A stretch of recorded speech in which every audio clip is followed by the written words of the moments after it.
I call the meeting to order. Please invite the administration to join us. Last time we asked some questions, and there is an information paper. It's CB bracket 1, 128/15 to 16 bracket 02. You can read it through and see what questions you have for the government. Because of time constraint, we would like to start the clause by clause.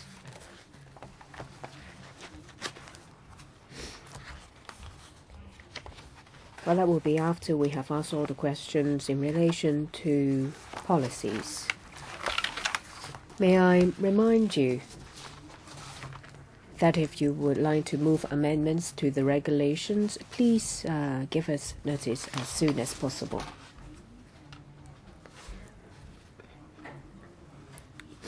We have already extended the scrutiny period of the regulations to the 2nd of December. Any amendments will have to be notified before the 25th of November.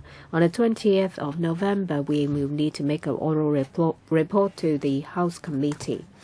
Perhaps I will ask the administration to take us through the paper first. Thank you. In response to issues raised by members last time, we have compiled a response paper. There was quite some time in the last meeting spent on the application of the amended regulations. As we've said, and this comes from subsection 2 of section 39 of the primary regulation. It says that if this provision applies on alterations of existing buildings depending on the scope and scale of the alteration works. And we have considered the application. The Buildings Department has also looked into it.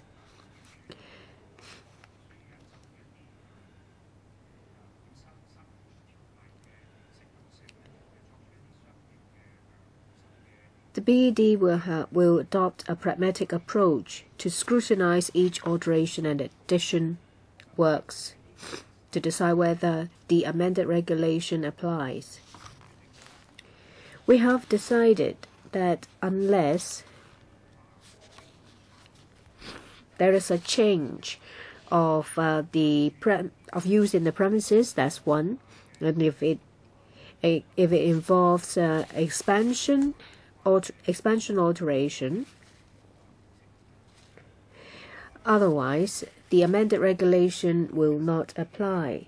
In relation to restaurants and cinemas, say if the restaurant or cinema is converted from a different types of premises, say for example from a shop, and if the restaurant is extended, say taking up the next shop, then we think the amended regulation should apply.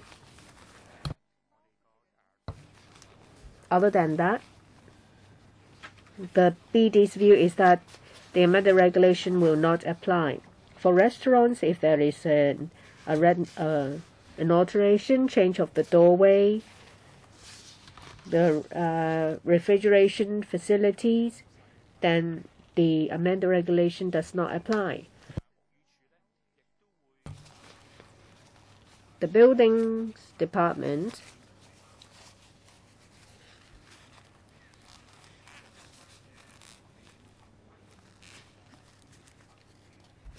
will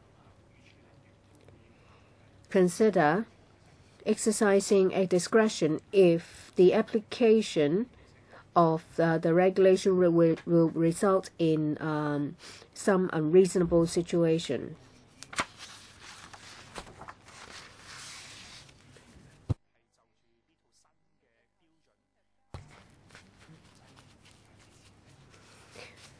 Well, the Buildings Department has engaged a consultancy to conduct a study.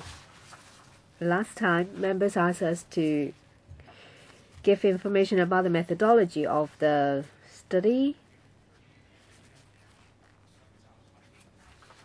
You'll find the information in the paper. Let me just go through it roughly.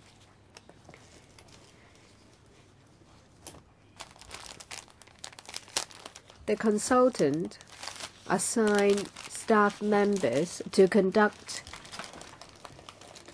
an on-site survey in numerous local public places involving peak periods on weekdays and holidays, involving about 2,500 users. It covers the use of sanitary fitment in various places, the time is taken, satisfaction, queuing time, and on top of that, the number of sanitary fitment in the premises.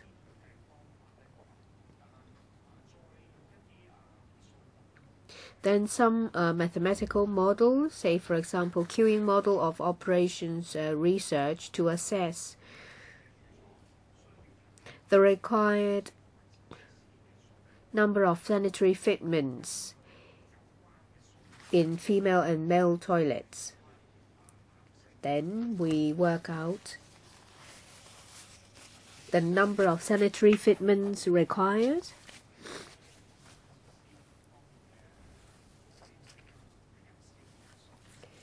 and also the number of people using sanitary fitments in different types of buildings. Say for example, a place of public entertainment.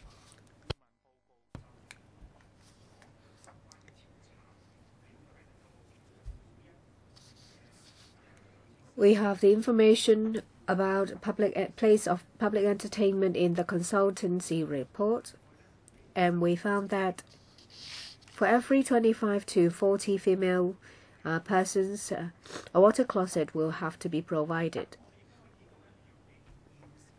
And compared to existing regulations, which is for 50 to 100 female persons, a water closet is to be provided.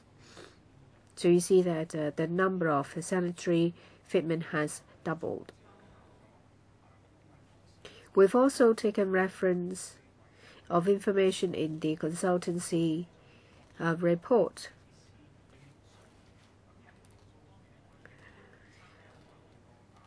We found out about the number of people using sanitary fitment in a place of public entertainment. The ratio 1:1 may not be suitable. So we have increased the ratio to 1.1.5. So when you combine the two sets of figures, I'll give you an example. A 600 place of public entertainment, because if we use the 1:1.5 ratio, our calculations indicate that there would be 240 males and 360 females using the facilities.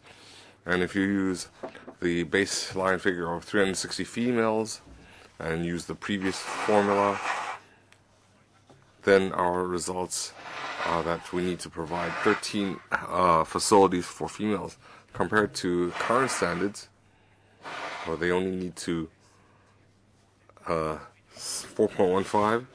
So you can see the increase is 2.6 times. On the last occasion, Mr. Jie Waichun had written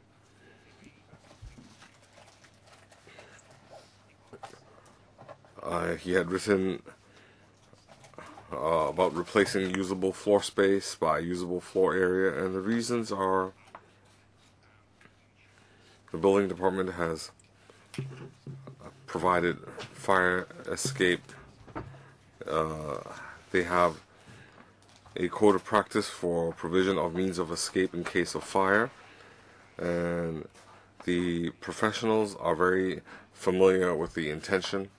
So our amendment is just to standardize the wording, and regarding the number of sanitary facilities, there is no impact.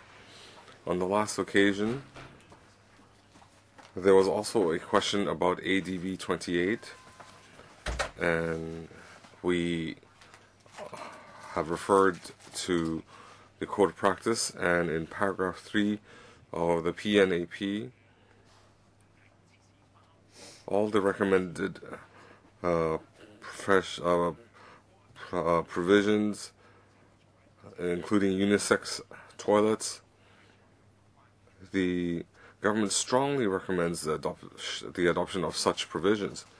And lastly, regarding alteration to provision of sanitary fitment, the legal advisor also raised this question that some premises, if they have some short-term or temporary change of male-female sanitary facilities, would that be feasible? On the last occasion, we said that policy-wise and law enforcement-wise, we do not feel that is a breach. But legally, would that involve legal actions? We are still consulting with DOJ, so we might need to supplement in writing in the near future. And lastly, on the last occasion, legislators also asked the requirement that premises need to provide the legal minimum of facilities. Well, we referred back to the law, and the number of facilities has to be indicated in the building permit, because the building permit, they have an archive, and the public can inspect these records. So this is basically my response. Okay, Mr. Tommy Chung. First of all, I'm very happy to see the supplementary document. It had responded very promptly to our different requests, especially paragraph 2.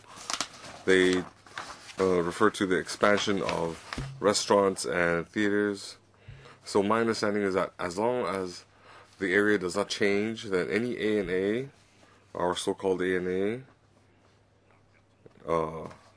we don't need to add new sanitary facilities. But I would like to ask, in expansion, I see, well, after reading your document, the expansions, in my mind, is that if I increase by 1 foot, I'd have to add sanitary facilities. There's no percentage, 600 seats or 900 square meters, and I've converted to 902 square meters. I need to add sanitary facilities. Is that correct? Can you give us some leeway in expansion? Let me elaborate. What I mentioned just now were the major principles. If you understand, if there is an expansion, there might be space to accommodate more sanitary facilities, so there's no reason not to do so. And if the design is not for its intended purpose, we have to review it. But we understand that under certain circumstances, as Mr. Cheung said, they had just added 1 square foot or just a small percentage, and it's not enough for them to increase the sanitary facilities. The building department, as I said just now, they can exercise discretion and provide exemptions. So legislators do not need to be concerned. The BD will execute its powers in a reasonable manner. Well, the catering industry, they apply for open air, open seat area, open dining OSAs. It takes some 10 months. So a lot of establishments will apply for a temporary license. They might not even get a temporary license. They might get a formal license. The OSA might not be objected to. The OSAs take some 10-20 months. So if we have an open seating arrangement, all these OSAs,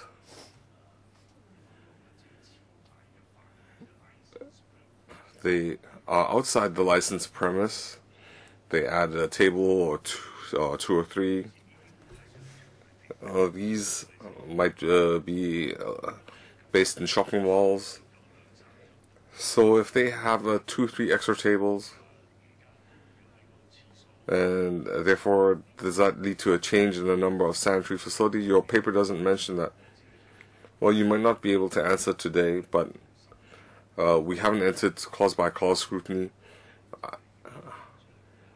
I need to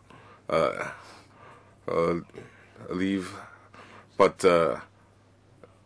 the catering industry will welcome this change. Well, we don't. The catering establishment won't have large objections to this. But I just wonder, can you handle OSAs? We do have very small number of applications, but they are consistent.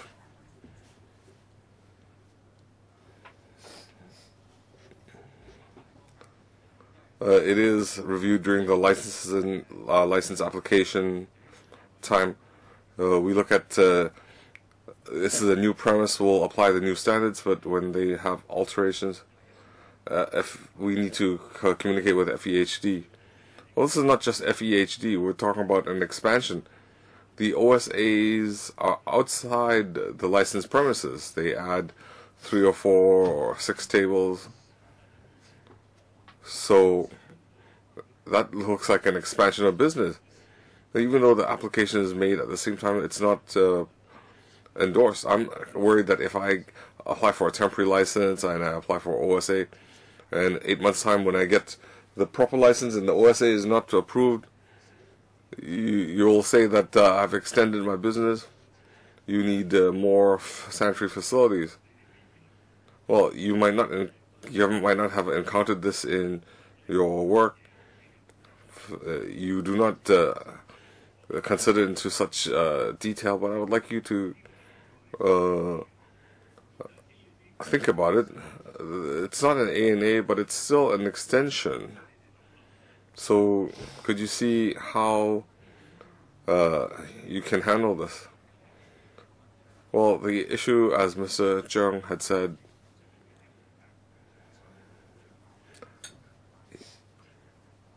it's not an alteration. It's probably a licensing condition, and this is not covered by the legislation. This is probably a public sanitary requirement. I understand when there's alteration, expansion, we need to apply the new legislation. But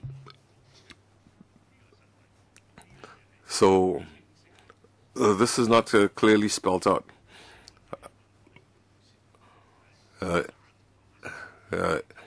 In 30 years' time, when we're not around, you might not be able to handle this. Yes, well, we can examine this issue. We can discuss with the FEHD. You have to liaise with FEHD. Next, we have Mr. Fan Kwok White. Thank you, Chairman. I tried to sit through the whole meeting, but there was a clash of other commitments. I don't quite understand the figures and the reasoning and the logic.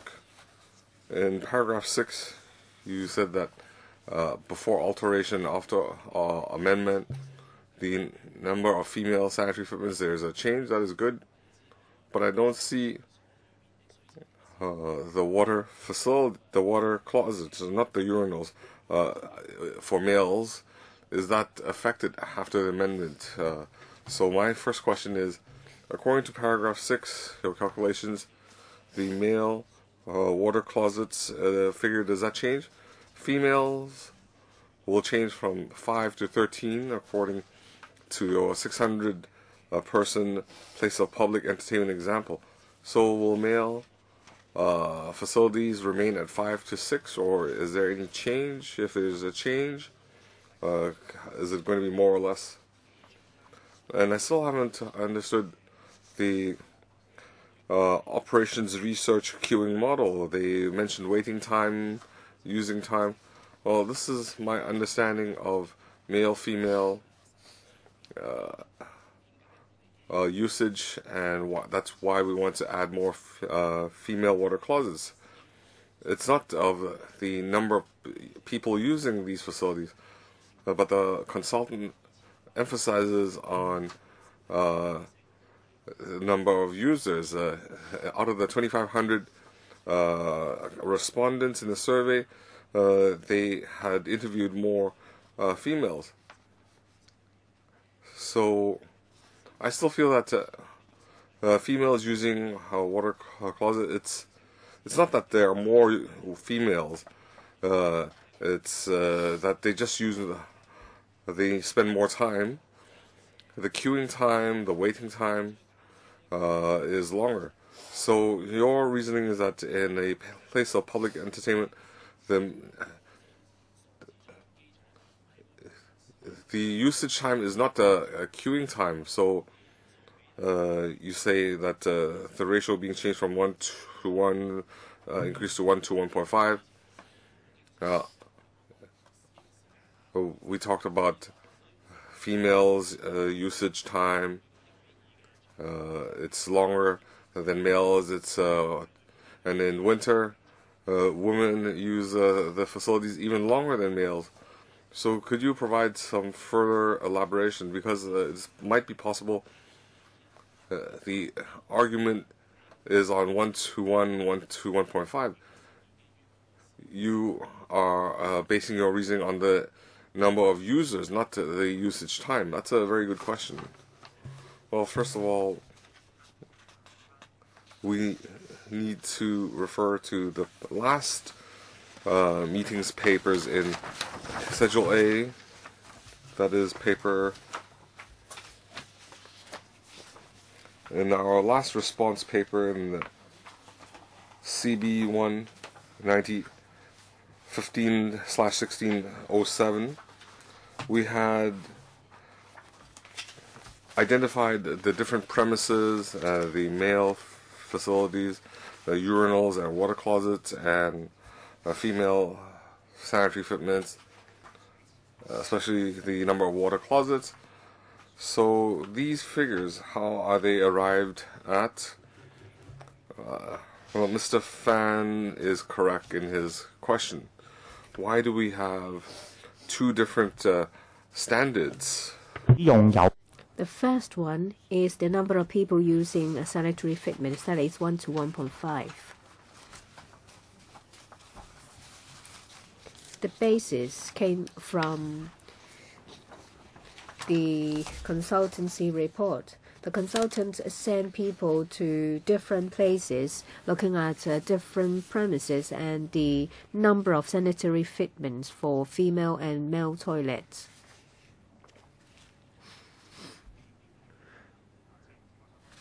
The ratio of Hong Kong population may not be 6:4 when it comes to male to female. They found that in a lot of places, the number of sanitary fitment in female toilets are more, say, for example, cultural facilities and cinemas. There are more female using sanitary fitment in these places. As a result, we have arrived at 1 to 1.5.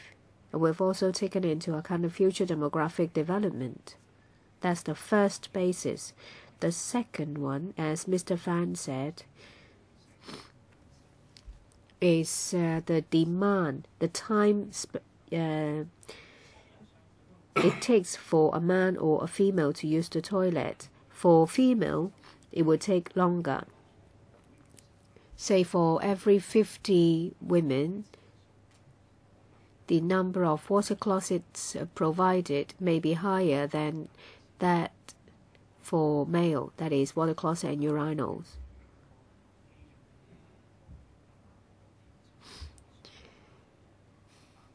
And we obtained the information from the consultancy report. We have adopted them and arrived at these figures. Maybe you'll wait for the second time. Next, Mr. Ma Fong Kwok.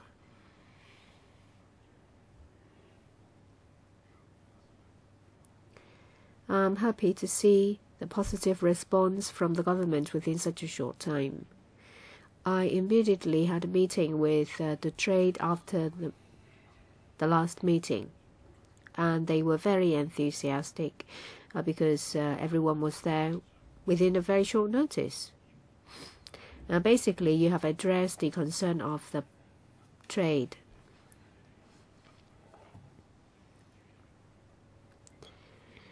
There is no unsurmountable problems related to alteration.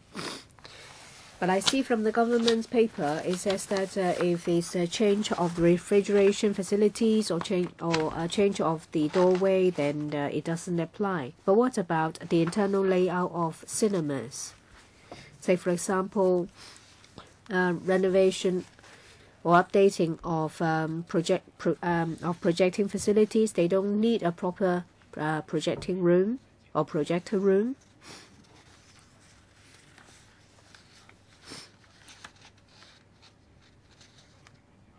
And or if they add a projector room, then the number of seats will decrease. I don't know whether the amended regulation will apply as a result. I'd like to hear from the government. And I still need to talk to the trade to see if they accept this. And in paragraphs 5 and 6, in relation to your consultant's report, you said that in the past, for a place of public entertainment with a seating capacity of 600, then there will be 2.6 water closets, which is 2.6 times more.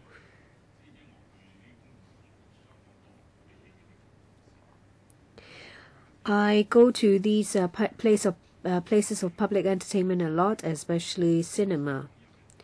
I think that, when there are complaints, it's mostly about concert halls or theaters of the government, because they have specific break time for just places of entertainment. People can leave and go to the toilet anytime, so the problem is not as serious.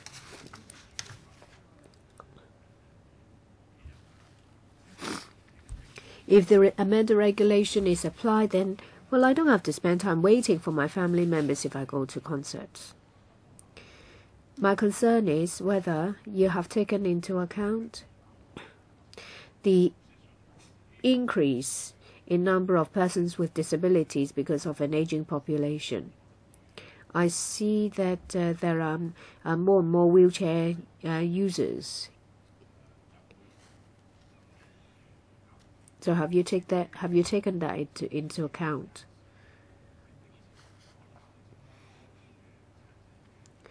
Would you consider increasing more disabled toilets? And also unisex people. If there are enough disabled toilets, then the total number of facilities will have increased.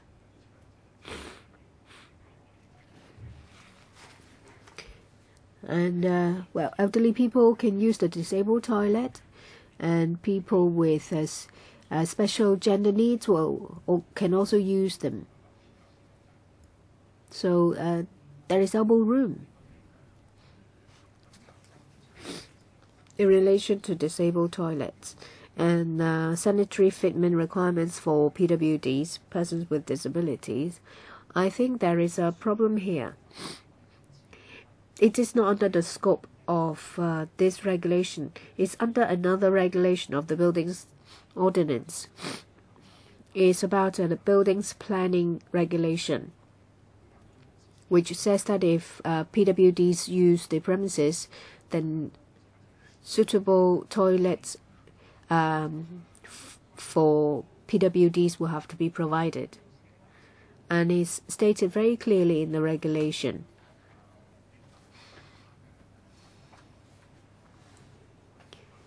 Back in 2008, that regulation was enacted. In June last year, the Buildings Department set up a manual technical committee to collect views from the trade on updating the manual.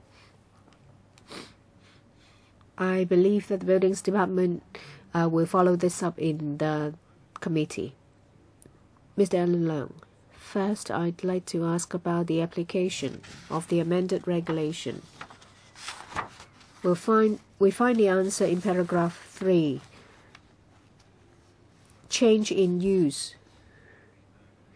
If there is a change in use, then it applies. Otherwise, for existing premises, say for example restaurants or cinemas, it doesn't.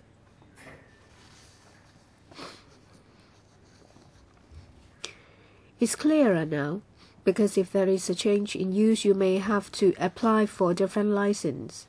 That's clear. But for the second part, extension, it applies, and if there is no extension, it doesn't.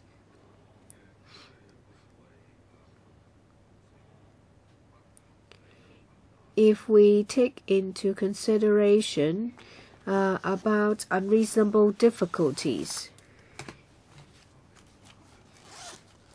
if you consider the two together, then there is a very strong.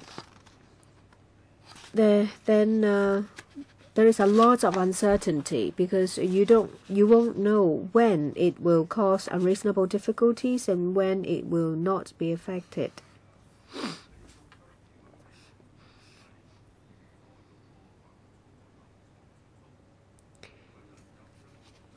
Well, if you introduce the two different concepts in paragraphs 3 and 4, that is, whether it's an extension and whether it will create unreasonable difficulties.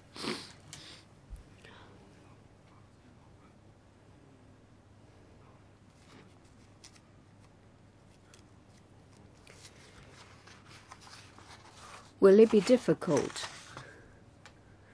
to ensure that members of the public, especially women, will benefit with the enactment of the regulation? Legal advisor, thank you. Before I answer Mr. Leung's question, I'd like to ask the government to clarify the information in paragraphs 3 and 4. They talk about a pragmatic approach. It seems that there is some legal basis or discretion to do so. So I'd like to ask the government to tell legislators on the strength of which provision of the Buildings Ordinance that they are empowered to adopt a pragmatic approach. And then we will look at the provision to see what factors are to be considered, because this is a subsidiary legislation.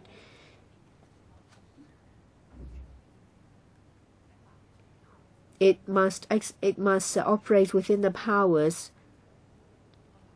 given by the primary legislation, and we have to be clear about the legislative intent. Maybe we get the clarification so that we can have a more focused discussion. As I said at the outset, in relation to the application of the new regulations, is pursuant to sections 39(2) of the Buildings Ordinance. And it says that works of which the commencement has not been approved by the Buildings Department, including alterations or addition works, the new regulations shall apply. This is the principle. So when it comes to plans approval, a number of factors are to be considered by the Buildings Department. Works can only commence after the plan has been approved. We mentioned about the pragmatic approach.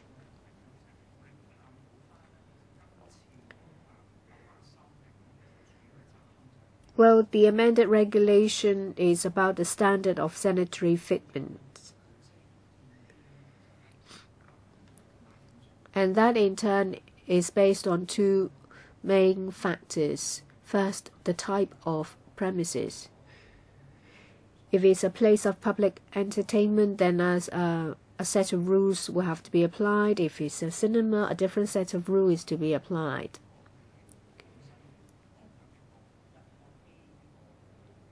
So if originally it's A and now it's changed to B, then new considerations will have to be taken. The second basis is about the area. That is, how many people use the premises. If it involves an extension,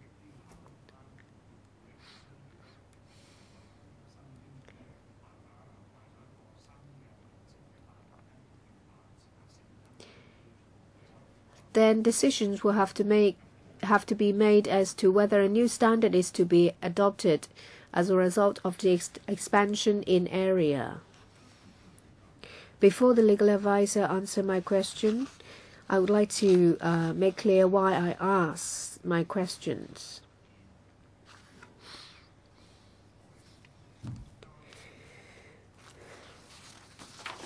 If you consider extension and the discretion of unreasonable difficulties, I am concerned that our efforts will go down the drain.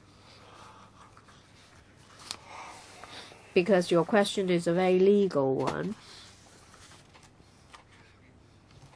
That is based on which section allows you to adopt a pragmatic approach.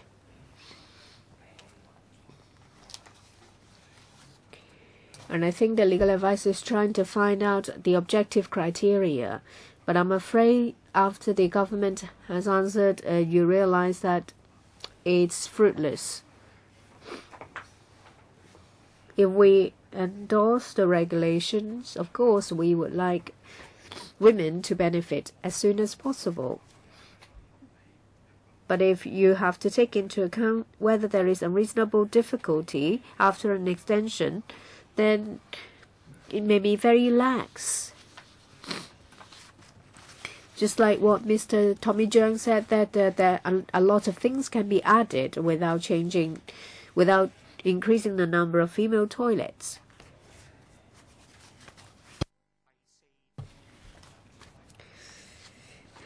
The discretion mentioned in paragraph 4 applies to what Mr. Cheung said. In principle, it's very clear. For restaurants, if they need to expand, the area is increased, there are more customers, then of course they have to comply with the new regulations. Because under the new standards, different areas of restaurants, they have different requirements. So if they add seating, and technically they can add sanitary facilities to the expanded area. If they don't do so, that's not reasonable. We also see, as Mr. Dong Jung said, we're just talking about expansion, alterations, or additions. If it's only 1 or 2 feet, a very small area, they cannot add sanitary facilities. Then, from a feasibility point of view, we're adding difficulty to a restaurant. Then that's why we have paragraph 4. So, under reasonable circumstances, if they cannot comply with the regulations, the BD will consider. If you allow me to follow up, in paragraph 6, you said very clearly. On the last occasion, we asked and you answered. You said the consultant had conducted field research and that the amendment refers to how many feet and how many males and females you expect. Then according to the consultant's report, you have fine-tuned the figures. Well, if they expand, were they now in a new range, and under objective legal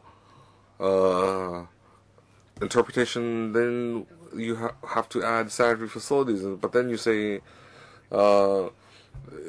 you can exercise discretion because they cannot feasibly add sanitary facilities, even though we have new regulations in place.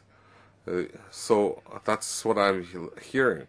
So you're saying, so even if we're in a new area, we have the new study, you can still exercise your discretion and exempt them from adding female sanitary facilities. So I want to clarify, what are those? Well, if you just say an increase of 1 foot, then we don't need to add. Well, then we don't need to add 1 foot. So I want to know, after the law is passed, where's the standard? We don't have the principal legislation. We have where there's a formula. So if you add paragraph 3 to paragraph 4, I'm just wondering, how should we interpret the well, first of all, the building regulations, it's not retrospective. We have, the purpose of Article 39 is that if there are large alterations and additions, then the building department, if it's feasible, the building department will enforce the new regulations in the alterations. So you need to understand the spirit. These new regulations will apply to new buildings. Mr. Fan Kok Wai. Ma Fung Kok. Thank you, Chairman. In my first round, I referred to paragraph 3. That did not include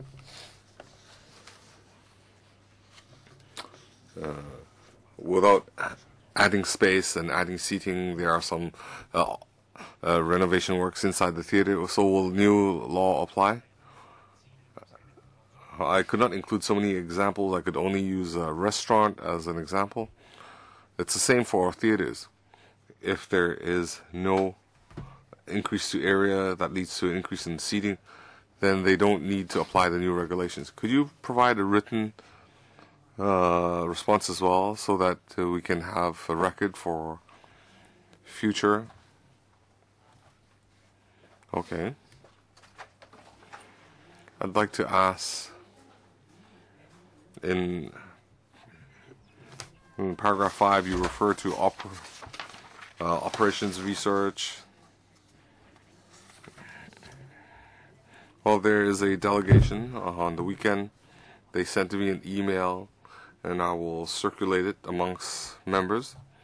They say that in overseas there's some experience on the female time, on washroom usage. They gave you Taiwan and UK surveys where females use double the time. So if it's double, then why do we have a 1.5 figure in Hong Kong? Do Hong Kong women use less time? You've done a survey in Hong Kong. So what are the male-female usage time ratios? Well, we have to go back to Schedule A of the paper in the last meeting. So we don't use number of people. If we look at the number of people using facilities, if you look at the table, different area, different locations, that would lead to different ratios of users. But if you look at the number of water closets, the number of water closets, female water closets outnumber male 2 to 3 times.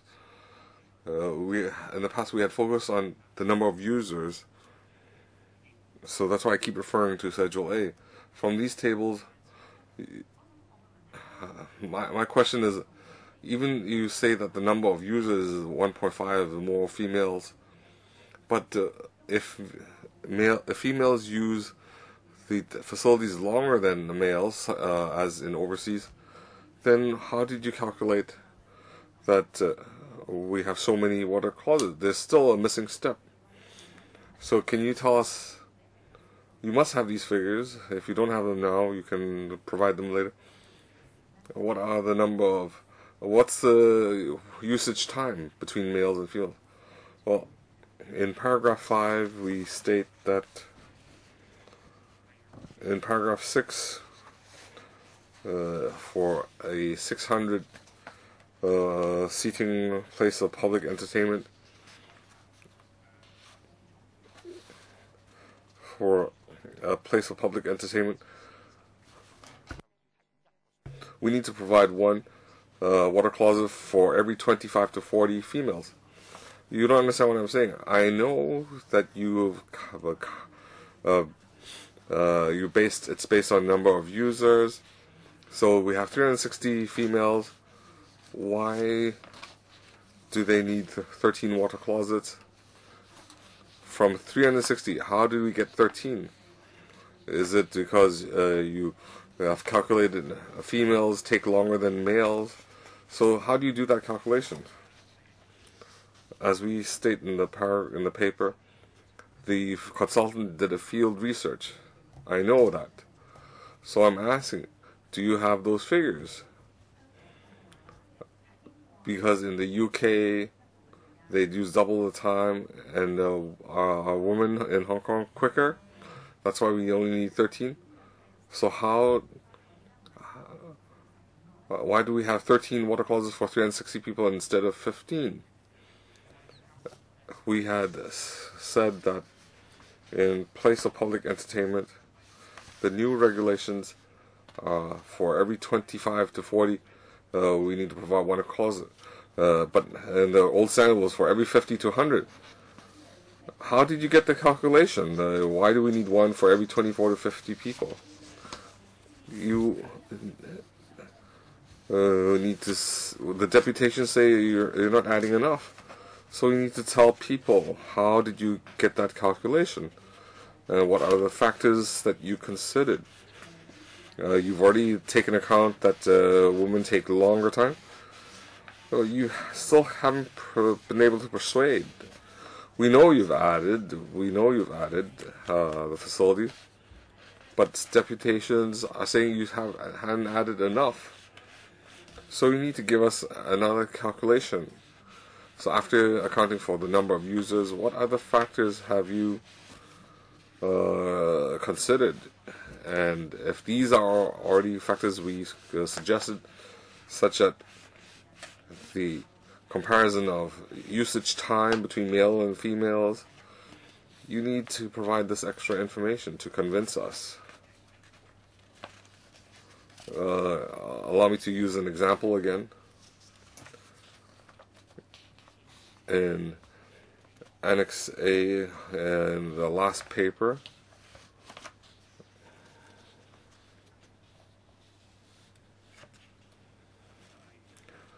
for example, let's say a theater,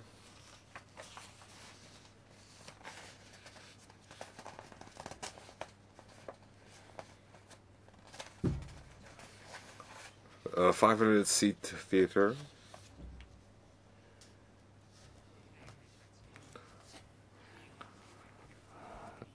In Annex A, page 2 of the last paper.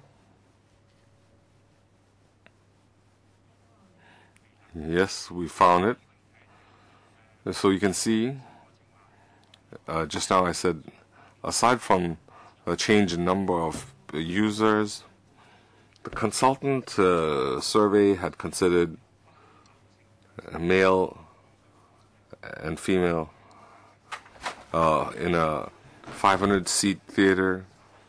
The male and females currently, how long they need to queue to use the relevant facility, what is the satisfaction level.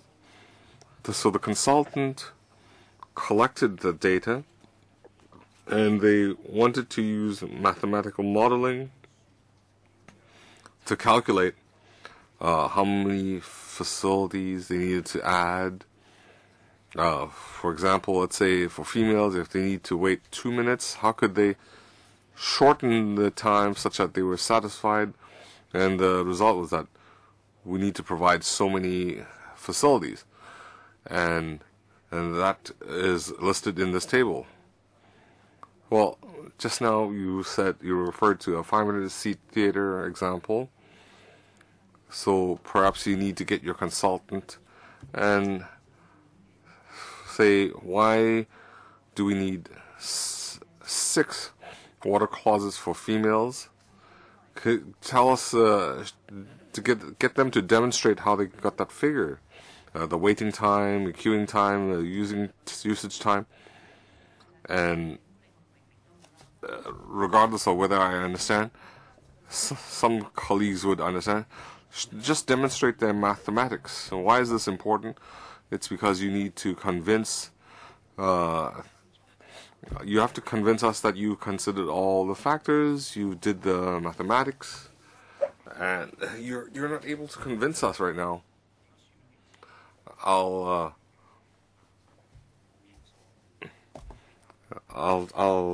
provide a written response regarding the mathematical modeling. Mr. Nagaki, the chairman's question just now is exactly what I'm trying to follow up.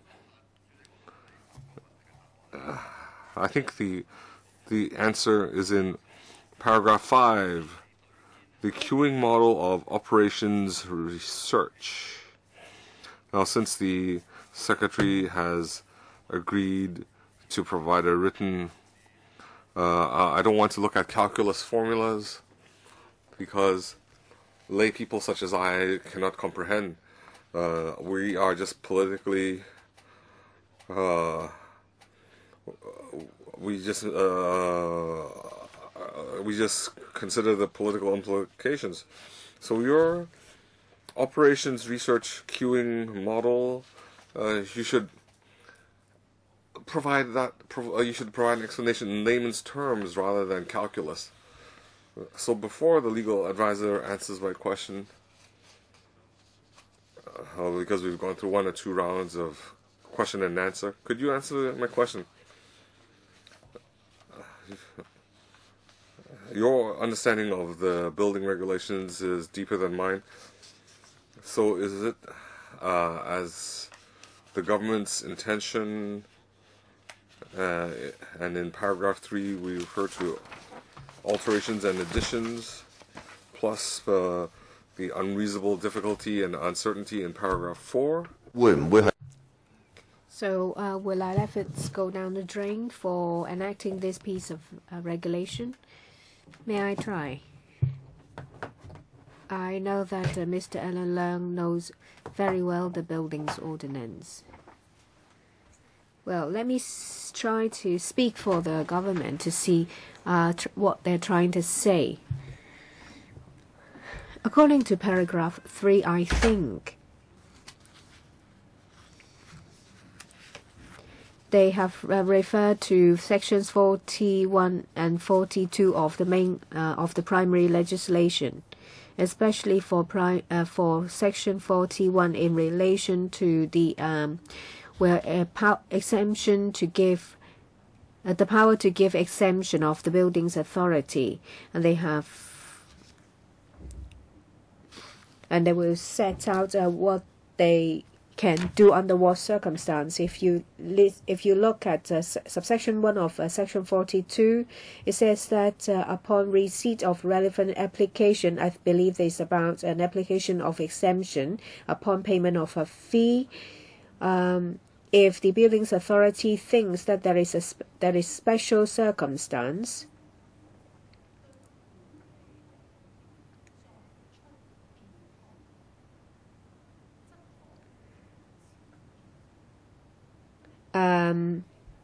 may make changes if it is possible, and that is the framework. Well, that's the words to that effect. if you refer to section 42, you will find that the scope of the section is also very wide. And it says if the circumstance is special, what does it mean? It's not clearly interpreted in the ordinance. And if it says it can change, but what does it mean? And it's not defined. If we use this framework,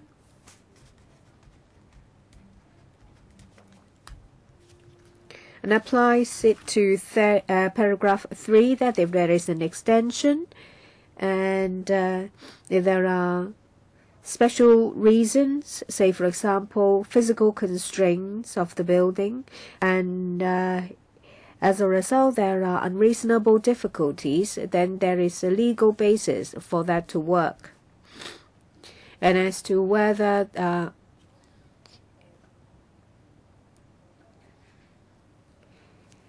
nothing will come through, I think it depends on whether the applicant can convince the building's authority that there are difficulties to get an exemption. I think that's how it works. I don't know whether I have answered Mr. Leung's question.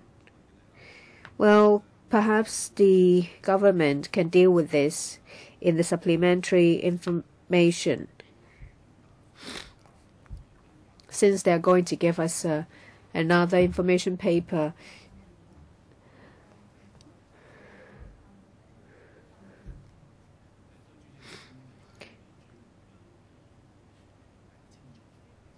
Mr. Gary Fan, you are technocrats.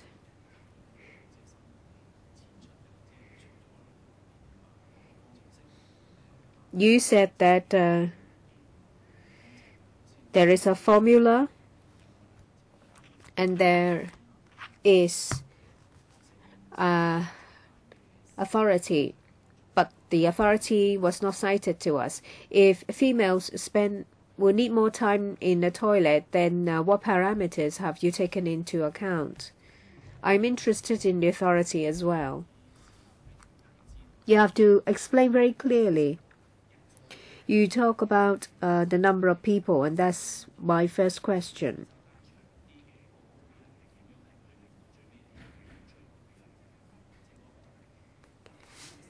You have cited 3 cases, and you said that if it has a capacity of 600 people, there will be 160% increase, and it's 2.6 times increase. It seems that this is a very good figure to convince the public. But if we apply the same logic to shopping mall and cinema, and you said that the shopping mall applies to ground floor to the 3rd floor, what about those above? Let's look at the one with a capacity of 500. You said 67 female. And the number of water closets is increased from 2 to 3 only. And you said it's 150%. But according to our understanding, well, a woman will spend 2 or 3 times more time in a toilet than a man. And as a result, increasing the sanitary fitment for women to this number will not resolve the long queues. And the picture is very different from the one that you have painted us. It is the same for cinemas. Say seating capacity of 500. The water closet for women will be increased from 2 to 6, an increase by 3 times. And that is more in proportion. But I'm concerned about shopping malls. And what about those that are above the 3rd floor? So do the sanitary fitment facilities will have to be changed? Mr. Lu.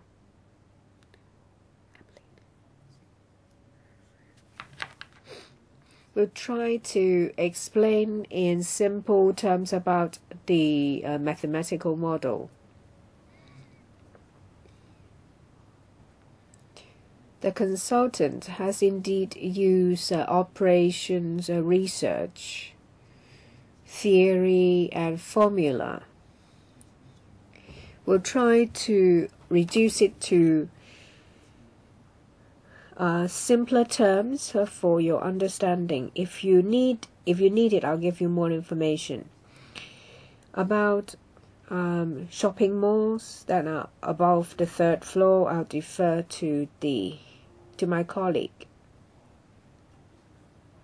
The ratio of population factor is different.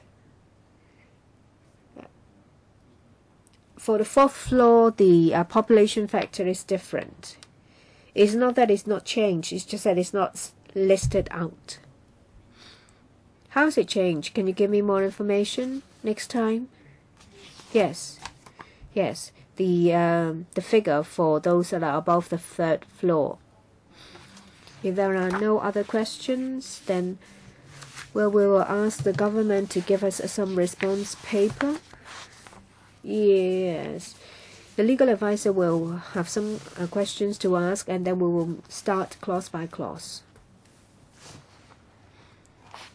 I would like to add something to Section 40, to what I said in relation to Section 42 is subsection 1 under Section 42.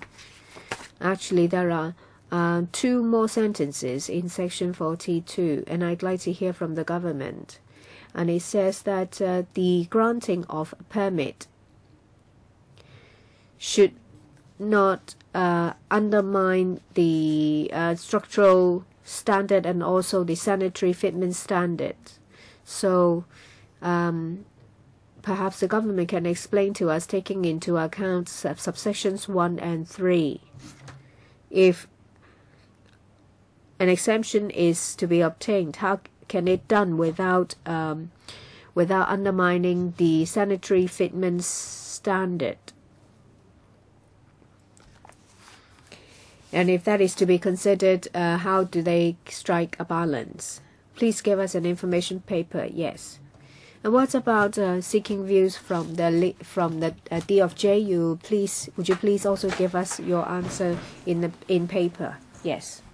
Clause by clause. Who is to take us through that? I will defer to Mr. Yu. We will use the markup copy prepared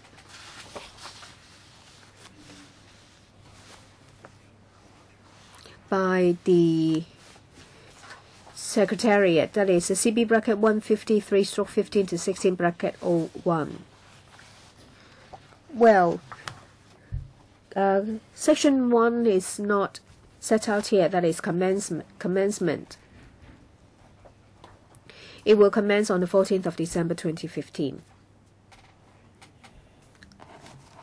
If there are no questions, let's refer to the actual changes from the markup copy. First of all, page 2. The definition of cinema has been crossed out. You will find it in Cinema 3, Section 3 with some changes. So it's just moved. Page 3. In relation to the terms under sanitary fitment standard, most of the changes are drafting changes. The provisions were enacted a long time ago, and for various reasons they are changed. Say, for example, you will see that on the right-hand side, workplace, there is a new definition.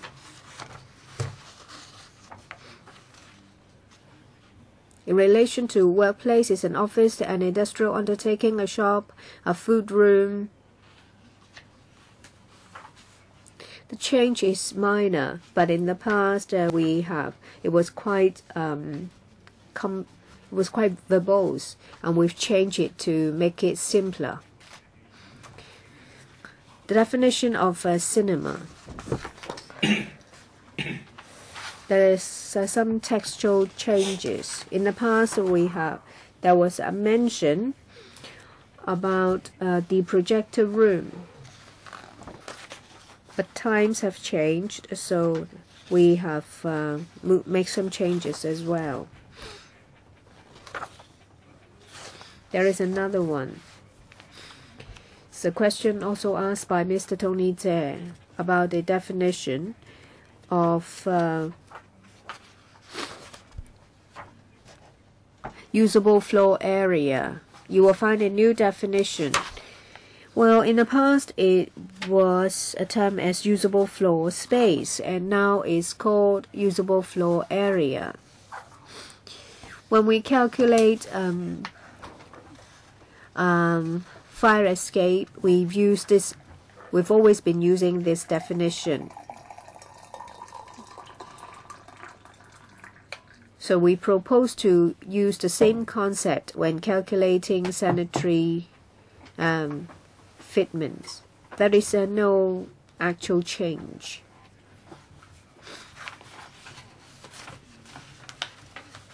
We've added some new uses, say for example a funeral parlor, so we've added the definition.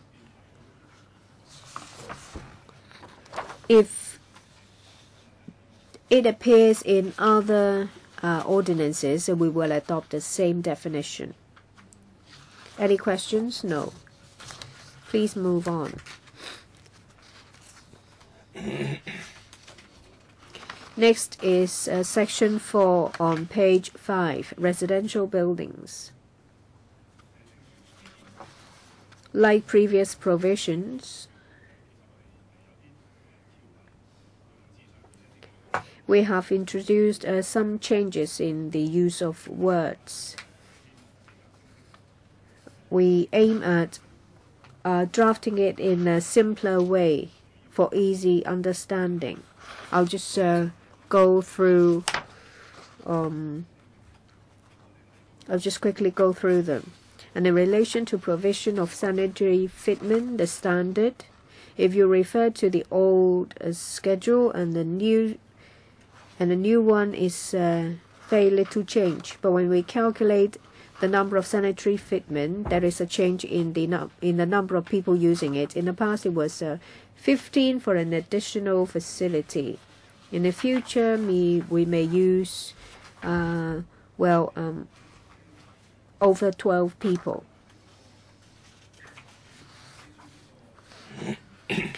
When we calculate the number of people in a residential building, in the past we adopted a definition, that is, for the building's authority to set a level as to how many people will be in a residential building. So to clarify that, we had specified how to make the calculation. For every 9 meters per person density, we'll provide 1 sanitary fitment. So that has been the building authority in approving permits. So we feel that that should be spelled out in the legislation. And later on, in the past, the building authority would have to determine the density, and now we use a specific figure to spell it out, for make it easier for the public to understand. Please continue. Then we move to page 10 on workplace. As we said just now, we used workplace to substitute for undertaking and office. And if we look at the table, there is no change. We are still using the old table. On page 14, On page 14, right-hand side, there is a rectangle. We said that for other workplaces, we use a 1-to-1 ratio for male-female. And compared to the past, compared to office space, it was 2-to-1, and now we have changed the male-female ratio, such that the impact is that there'll be more facilities for females. On page 14, there are some changes. The triangle, some standards defined by the building authority. We have just spelt it out. So in different workplaces, how we calculate the density, the population density. Okay, please continue. Clause 6 that deals with a place of public entertainment, and the change here, for example, in table 9, we see that we need to provide facilities for females. It might be hard to understand the table, but in our previous document we had a table that indicated change between old and new. In the past it might be 50, for every 100 females there'd be one facility, and now it's between every 25-40 females will add one facility. So we largely increase the number of facilities for females. So if you want to understand it more easily, you can refer to the previous paper. And here I'd like to mention on page 17 in 2B we have the ratio of 1 to 1.5 compared to 3B, that is a change. And compared to place of public entertainment, the triangle, we have also highlighted the calculation of the population density.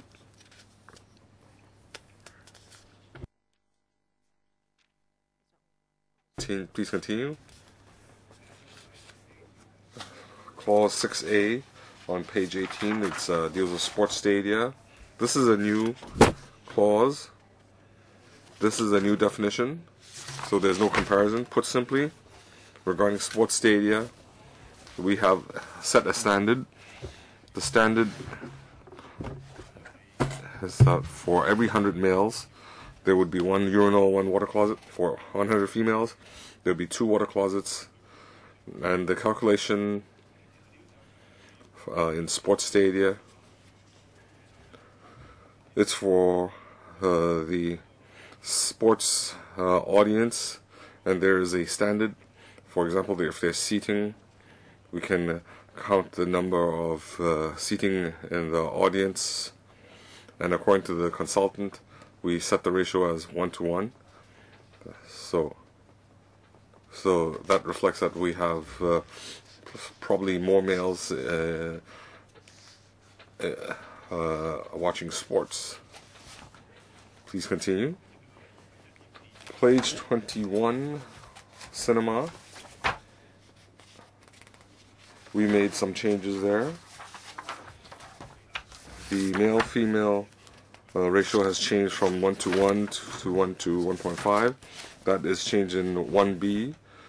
And we also changed the table. For example, in females, in the past we had for 100 to 400 females, and now we have 40 to 100 females will provide one water closet. So if you're interested, you can refer to the table in the previous paper. Please continue.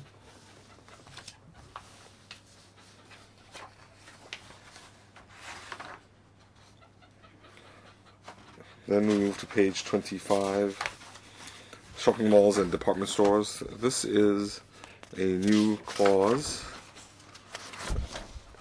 So aside from place of public entertainment, where we use the 1 to 1.5 ratio, this is on page 29, clause 3C.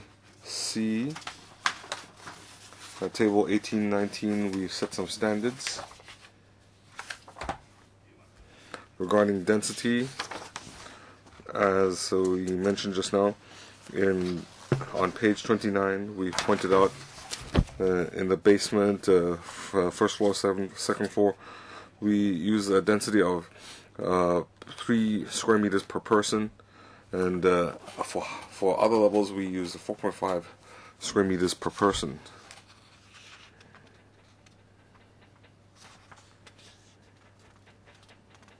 Okay.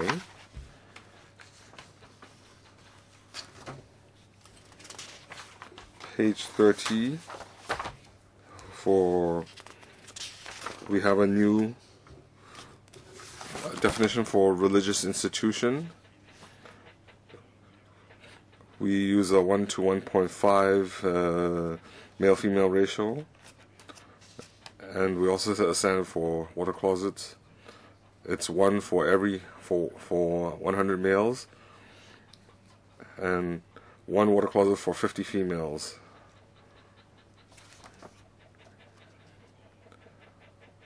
And the density is 0.5 square meters per person.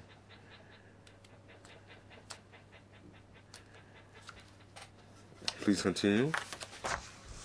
Page 32, clause 7C is about funeral parlors. That is a new definition.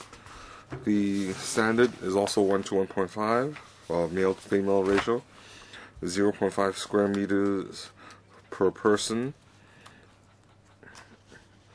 and in tables 23, 24, 25 we have the number of water closets provided for the different sexes.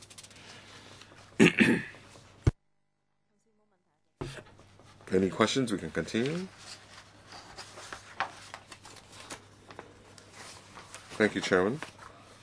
Page 34 is restaurants. As we said in the beginning, our principle is that we need to standardize with FEHD. So the conversion table for male-female water closets, we've amended that to change the standard.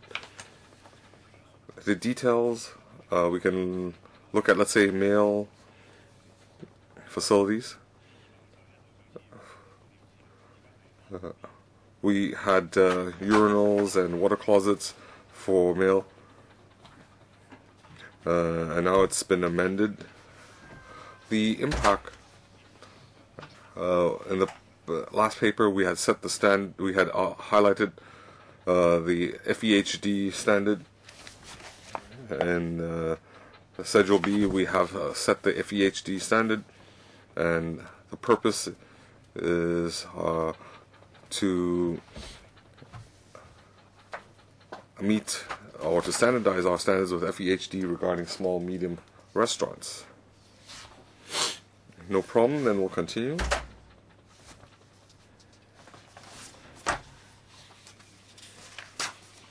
Clause 9 is a corresponding amendment.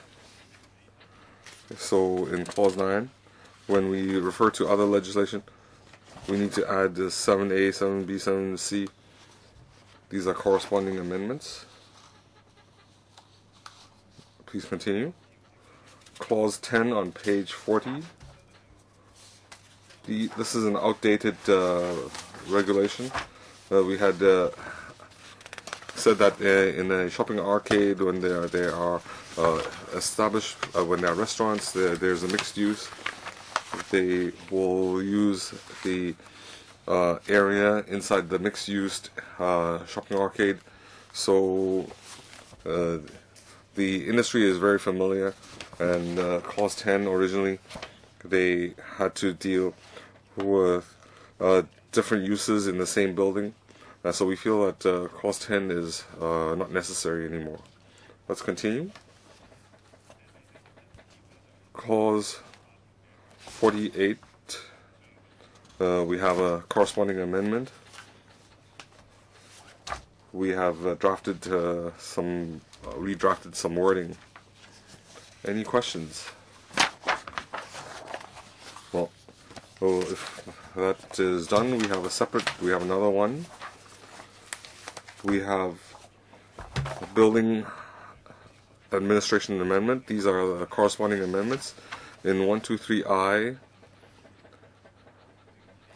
we have a change in usable floor area. In document CB1 53/151602, page 7, we have to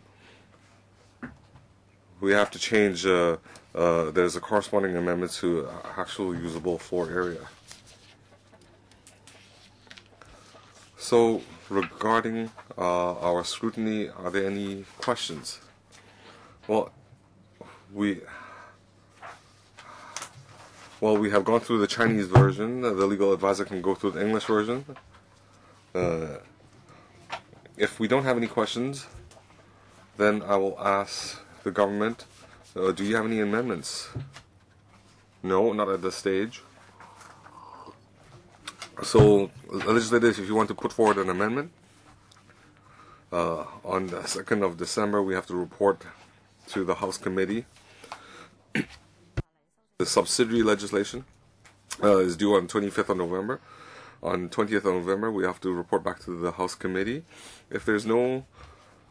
Just now we completed the scrutiny, but since we are still waiting for some written submissions from the government, I would have to convene one more meeting to look at the government's response. We have available the 13th of November. So I'd like a detailed response to the questions raised just now, the industry's concerns, and some deputations feel that you don't have enough facilities, and we'll deal with them in the next meeting. If we don't have any further business, then we'll adjourn the meeting. Thank you for attending.